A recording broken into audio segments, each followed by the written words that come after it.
Vaping causes clogged pores and wrinkles. Don't get side affected.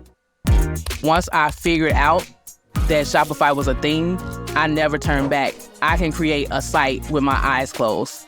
I'm Kiana, and Now, a wave of rappers are getting caught up in serious investigations, federal cases, RICO charges, murder indictments, you name it. Over the last few weeks and months, we've seen a surge of stories coming to the surface. Rappers, affiliates, hip-hop moguls, and even people in the same circles. A lot of people are getting arrested left and right. So how exactly are the feds catching rappers in 2025? Let's take a look at a few different cases and break down the tactics being used. Before we get into how the feds are operating today in relation to catching rappers, it's important to realize this isn't something new. The concept. But to be honest, bro, it's easier to catch a rapper, my nigga. It's not a hard thing to catch rappers, nigga.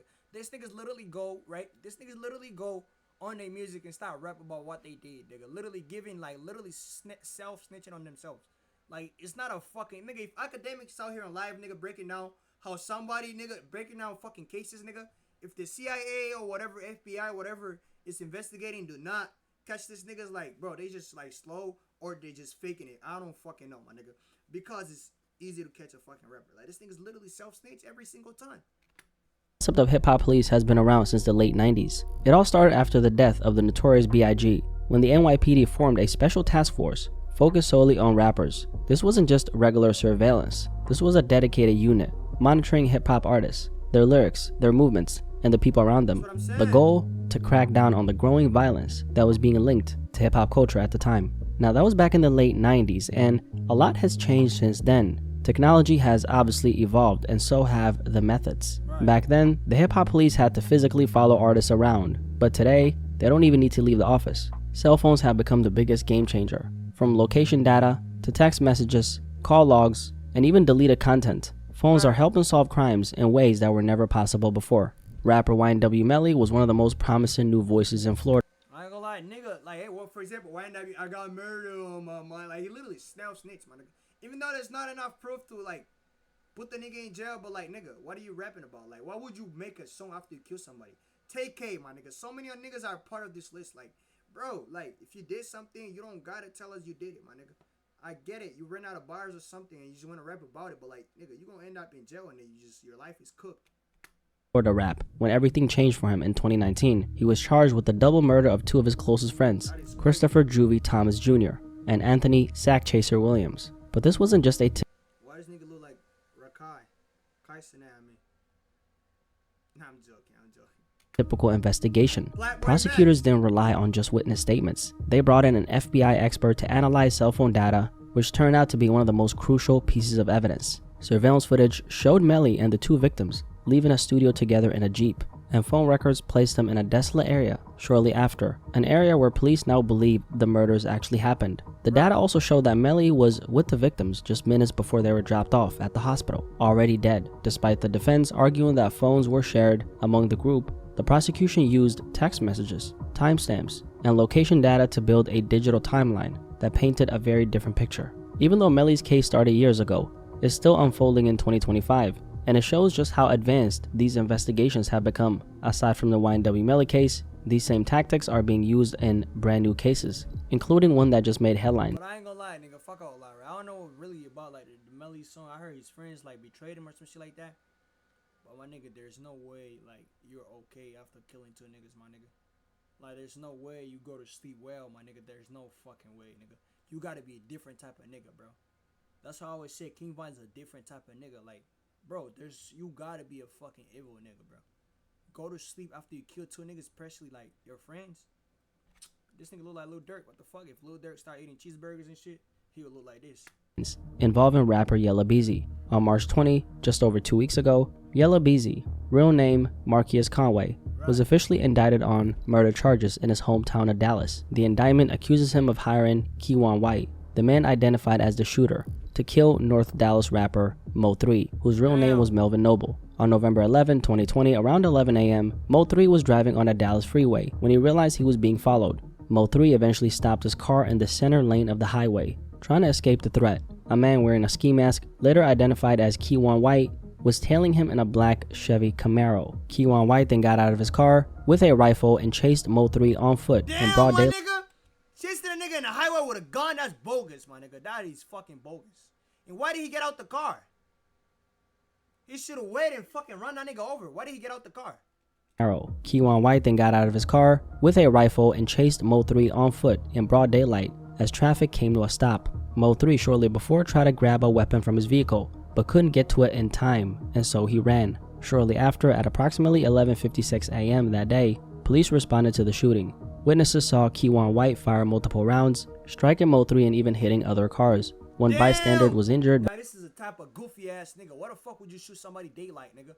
Like, what the fuck do you shoot? And it be really niggas saying free this nigga too. Like it really be niggas out here saying free this nigga. No, keep that fucking nigga in jail. The fuck? By a bullet fragment while sitting in their vehicle. Mo 3 was rushed to the hospital, but he didn't survive. A suspect for the murder, Devin Brown, was later arrested after phone records showed he had been making suspicious calls before the murder, trying to track Mo 3's location. Shortly after, Keywan White was identified as the actual shooter. Police received anonymous tips after releasing surveillance images to the public, including a tip from a woman who said she overheard White admit to the shooting. She also provided his Instagram, and detectives confirmed he matched the build seen in the footage. Since it's been 4 years of the murder of Mo 3, the story looked like it was gonna end there, with both suspects heading to trial and no known connection to Yella Beezy. That was until just 2 weeks ago, when Yella Beezy was picked up by the feds and indicted on capital murder charges in Texas, which is essentially a death sentence. I don't condone murder, but if you're gonna take a life, don't do it in Texas. According to the indictment, hell yeah, Texas, they be killing motherfuckers out there. In Texas, like, they have murder sentences, like they will literally kill you. This wasn't just speculation. Investigators reportedly uncovered direct communication between Yella Beezy and the alleged shooter, Keywan White. Text messages and other digital evidence suggest that Beezy was in contact with White in the days leading up to the murder of Mo 3, but it gets even deeper. Prosecutors told Judge Gracie Lewis that the state has a witness prepared to testify that Beezy was part of a conversation about the payment for the hit, and just days after the murder, Yella Beezy allegedly withdrew $40,000 from an account, money that prosecutors believe was tied to that payment. It's the kind of slow building behind the scenes case that shows exactly how the feds operate today. Well, how do a nigga become a shooter, bro? Like 40,000 a payment, nigga, damn. I see why niggas out here, bro. That's why they be saying like money's the root to all problems, nigga. Like niggas out here taking niggas' life with $40,000. Think about it, bro. I'm not saying like that is crazy still, nigga. Like, that is fucking crazy. Collecting digital footprints, tracking financial movements, and waiting for the right moment to strike. Because up until this point, Yella Beezy was out living his life, posting, performing, and moving like everything was normal. But behind the scenes, the feds were building their case, and it was the digital traces he left behind, texts, phone records, and money transfers, that started to paint a different picture. In 2025, it's not always about catching someone in the act. It's about collecting the digital breadcrumbs and connecting the dots later on. And that's something the feds have mastered. They did the same thing in the famous Lil Durk case after Lil Durk was caught making a payment from a bank account linked to OTF, something that the feds thoroughly investigated, which is why Lil Durk is currently locked up. When it comes to rappers, it hits different, because for a lot of street rappers, having credibility is more important than anything else. That pressure to prove you're really about what you rap, it leads to songs that sometimes do more than just entertain. They help the feds connect dots. But I never understood, right? I never understood, like, once you make it out the hood, right, you got hella money and shit, why you still rapping about gang shit? Like, the whole point was make it out the hood and, like, you know what I'm saying, be good and shit like that. So why you still rapping about killing niggas? Bro, come on, nigga, be the next Jay-Z or something, my nigga. And I don't even fuck with that nigga. Do something, nigga. Why the fuck you still rapping about killing niggas? You got hella money now. The fuck? Lyrics and music videos, they all become pieces of evidence when the law starts looking closer. But it's not just songs. It's really social media getting a lot of rappers caught up. Oh my God.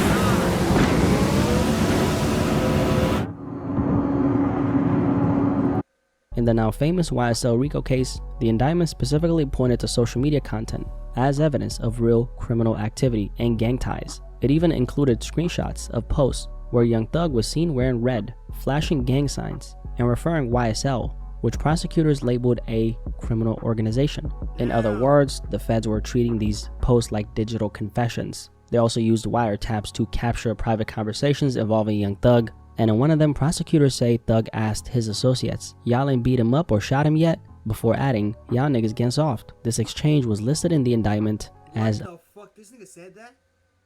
This Yo, this nigga said that shit on the text. You haven't bit him up or shut him yet? Y'all niggas getting soft. Well, how old is this nigga Young Thug, bro? Like, you gotta put the fries in the bag, nigga. Come on, like, you got a family, like, nigga, go chill with your friend. What the fuck you trying to shoot niggas for? Another overt act in furtherance of the conspiracy. It's obviously not a crime to post on social media, but when there's a pattern, when the lyrics, you know, the photos and the captions and even the conversations all start lining up with real world violence, that's when it becomes a problem. That's how something meant to boost image and street cred can suddenly turn into evidence in a federal indictment, something that the feds are taking full advantage of. Another example of how deep these investigations run is the case of rapper Casanova, real name Caswell Sr. In 2023, he was sentenced to over 15 years in prison for racketeering and drug trafficking charges tied to the violent Gorilla Stone Nation Bloods gang. According to the U.S. Attorney's Office, Casanova wasn't just affiliated, he was a high-profile leader who helped expand the gang's reach nationwide. He was involved in a shooting at a house party in Florida and helped traffic hundreds of kilos of marijuana under his own 2X brand. The gang he represented was organized, violent, and active across multiple states, and the feds had been watching for some time. Casanova eventually pled guilty, and his status as a public figure only made the case stronger. The feds essentially had everything they needed. They didn't need to get no flashy confession. After all, they had thorough documentation of the organized crime that Casanova and his guys were involved in, and Casanova had a lot of public visibility. So the federal task force had already connected all the dots. In almost every case, it's the rappers leaving behind the trail themselves, whether it's lyrics, messages, or posts. These digital traces are what end up putting the pieces together for the feds. The era of posting online and thinking it won't catch up to you is of course over. We already know that the feds have entire departments dedicated to watching social media pages. People literally get paid to sit back, scroll, and document everything. But not every city is just sitting back and waiting to hand out RICOs. In some places, law enforcement is trying to step in before things get worse. And that's exactly what's happening in Florida. In Jacksonville, there's a task force led by Sheriff TK Waters that's taken a different approach. Something YouTuber Peter Santinello got exclusive access to just a few weeks ago. Instead of letting young rappers and gang-affiliated individuals stack charges for years, this team is watching social media closely, especially Instagram. And when they see someone openly towing guns online, that's a signal. And that's when they literally end up, showing up. That's good. I fuck with that. I fuck with that, nigga. What the fuck, nigga? I never understood, like, the showing guns online, my nigga. Okay, we get it. You got a gun, like, and something I never understood, too, like, niggas think only gang members know how to shoot guns. Like, nigga, when a nigga say something, they be like, man, you're not even like that. What the fuck does that even mean? Most gang niggas don't even know how to use a gun properly. And niggas that know how to use a gun, they don't be flexing all the time. Niggas that know how, like, niggas say, you're not even like that. What the fuck does that mean? Anybody can own a gun legally, my nigga. If you're not a felon or something, you can own a fucking gun. You don't gotta be like that to own a fucking gun. You feel me? Like, what the fuck niggas be saying? Like, you're not even like that. Really, nigga? Anybody can go to a fucking rent, like, learn how to shoot a fucking gun. You feel me? What's up? I need something. What do you need? What you think? Oh, this?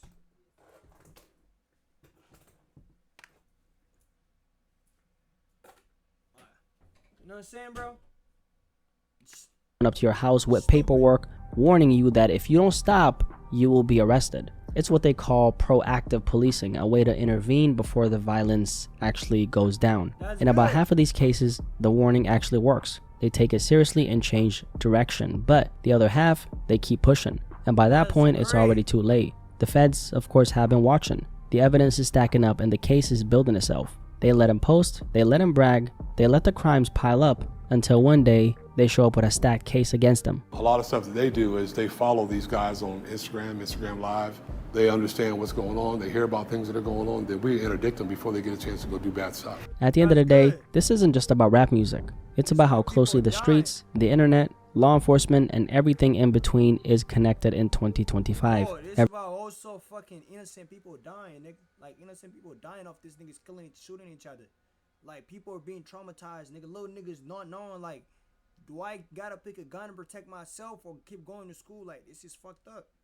Every post, every lyric, every DM, it's all being watched. Honestly, you would have to be a fool to think that you're under the radar these days. Because under the RICO statute, A case gets thrown out if the person didn't commit a crime within 5 years of the indictment. That's why the feds don't even need you to be active right now. If they can prove you did something within that 5-year window, they can still hit you with charges. And that's exactly how a lot of rappers end up getting caught off things they thought were already behind them. This is the new era of policing, the new era of crime, and the new era of rap. And the question is, will street rappers learn from this? And who exactly is next? Because you know how it is, there's always going to be someone brave enough to go down this path. If you made it this far, drop a like on this video. Thank you guys so much for watching. If you're new here, my name is Blackie Speaks. Nice to meet you. Thank you so much for subscribing. Welcome to the family. What do you guys think about how the feds are catching rappers in 2025? I mean, a lot of rappers are catching Ricos these days, man, and I think it's kind of crazy. But what do you guys think about this? Really curious to hear what you guys have to say, okay? Catch you guys in the comment section below. Most importantly of all, catch you guys in the next video, man. I'm out. Peace.